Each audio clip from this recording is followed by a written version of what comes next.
AFTV, Mo, how nice was that to see? Commanding performance, relaxing, no need to worry. Game was over on 3-0. I mean, it was a very, very good performance by Arsenal today. Don't know where to start, man. I'm just so nice to watch a game stress-free and, 3 wins on the bounce. This is just, I'm not familiar with this feeling, honestly. And positive goal difference. It only took us till Jan. But,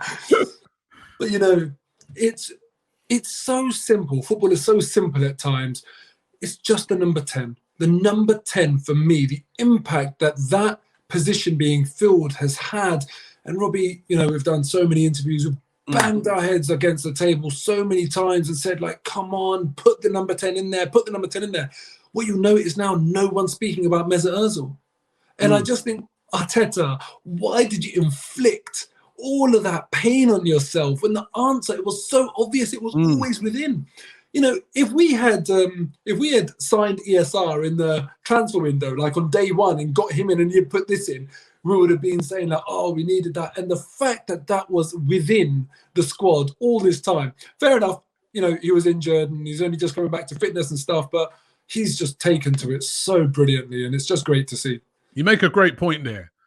If, say, we'd signed Emile Smith-Rowe from, say, I don't know, Spain or something like that, and he'd come in and he's putting in the sort of performances, we'd all be, I mean, we are raving about him anyway, to be fair, but we'd be going on about even more. And it has been that difference. It's that extra player in midfield, but a dynamic player who knows that position, who picks the ball up in those pockets of space and wreaks havoc. We haven't had that all season.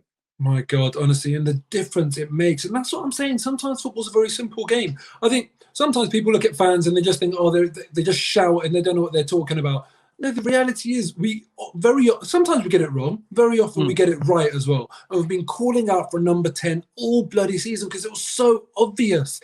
And that's to the naked eye. When you couple that with the naked eye, with the stats that we're seeing, with the pass maps, with the chances created, that sort of thing, it was so obvious that that's what we needed. And I remember, I have to dig out the interview, but I remember saying to you, if we're not going to play Mesut Ozil, at least play Smith-Rowe. And when we've done that, my God, the difference is made, not just to Smith-Rowe, doing well, but the players around him. Lacazette, when he drops deep now, you'll notice Smith-Rowe gets ahead of him. Smith-Rowe is the furthest player forward, and that doesn't leave a big gaping hole in the middle of the 6-yard box or the penalty area where we're thinking we can't put the ball in and therefore a chance doesn't get created. It gives us so much more dynamism, and you have to give ESR so much credit because the way he's adapted to that role. And today, what I loved was the Saka goal.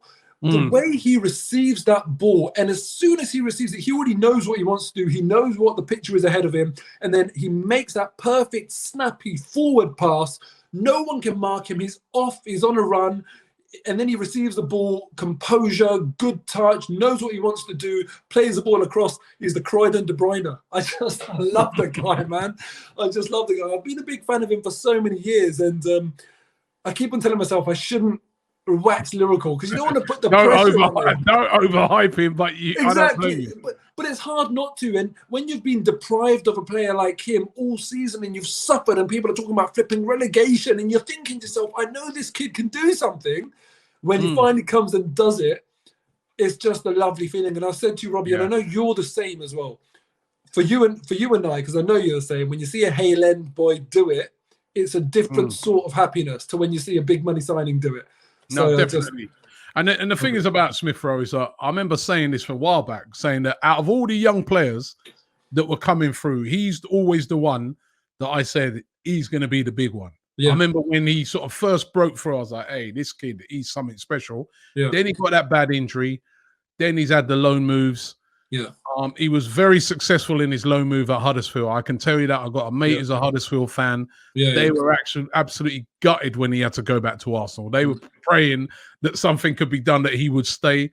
But he's cut his teeth down there and he's got his chance now and he's looking the part. And like you said, it makes it interesting because we're all saying that we need a a number 10 in January, and I still think we probably do. We want competition in those places, but he's made it a little bit easier for Arteta now. Yeah, because he's looking good there.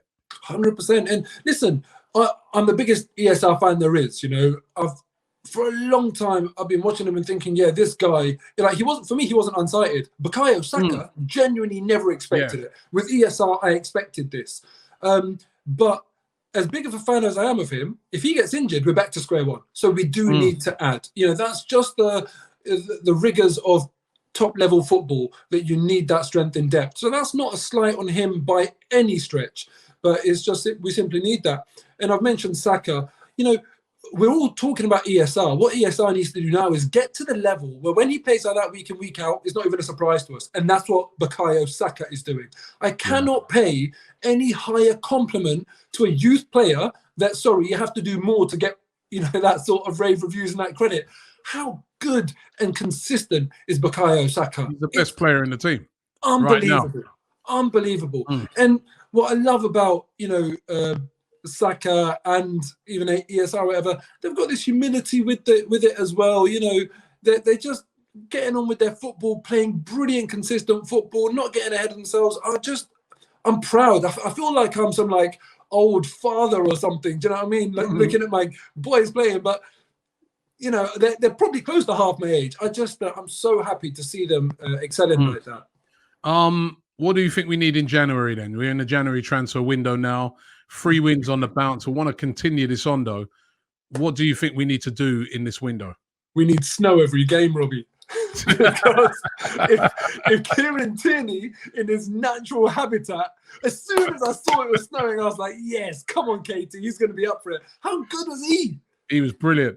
You know, the ironic thing about it, right, is that I was saying to the guys, I was going, ordinarily in years gone by, seeing that snow and that, you'd be like, oh no. Sam Allardyce team. And it was actually the other way. It looked like he was trying to get the game called off at one stage. Right? And I'm like, you know, that's one thing. There's definitely been a change. And Kieran Tierney is at the heart of that when it comes to Arsenal. Right. Do you know what? Honestly, I had the same thought, Robbie, that Sam Allardyce is going to be saying to his West Brom team, these lot are a soft touch. They're not going to fancy it in the snow. They will be warming up. We'll take it to them. You know, and we just, you know, led by KT. And listen, you know, when I say this, I know that when I say this, it can't be made possible without a reaction. I want KT to be captain. And I know that can't be made possible without Obo being stripped of the captaincy. I'm not saying we do it straight away. Look, this is me just enjoying a bit of a KT loving right now. He is the future captain. Every week, I'm going to tweet about KT being my captain, this sort of stuff. That's not slighting Aubameyang, because we know Aubameyang has been a great, great player for this club. But really, that's just me jumping on the hype train for KT. A natural captain, isn't he? Yeah, exactly. Already. You know, I'm so happy. And here's your title. We've finally got a leader and we've finally got a number 10. And that's made a big, big difference to Arsenal this season. And, you know, talking to Aubameyang, he didn't get his goal today, but still, he contributed. And, you know, what I love, I saw it go on your socials, on the AFT media socials about, look, Aubameyang, keep working. And he responded to that. And I just echo that. Aubameyang, head up, man, because... Yeah, he did everything. He just needed that goal today, innit? He just needed that one got fired across at him. When it's just like, you're like, an on-form Aubameyang, it would have just somehow found its way in. But it's just, when you're not on it. Yeah, but what's most important right now is that we're winning these games and getting some consistency. Yeah. He's contributing to that. Aubameyang, it will come. He's too good. World-class player, it will come. And as they say, you know, form is temporary, class is permanent. And we'll see that with him. So, you know, head up at Oba. But listen, Mikel Arteta now, I'm so glad that maybe this selection was kind of forced upon him, but it's unarguable now that these guys are starters.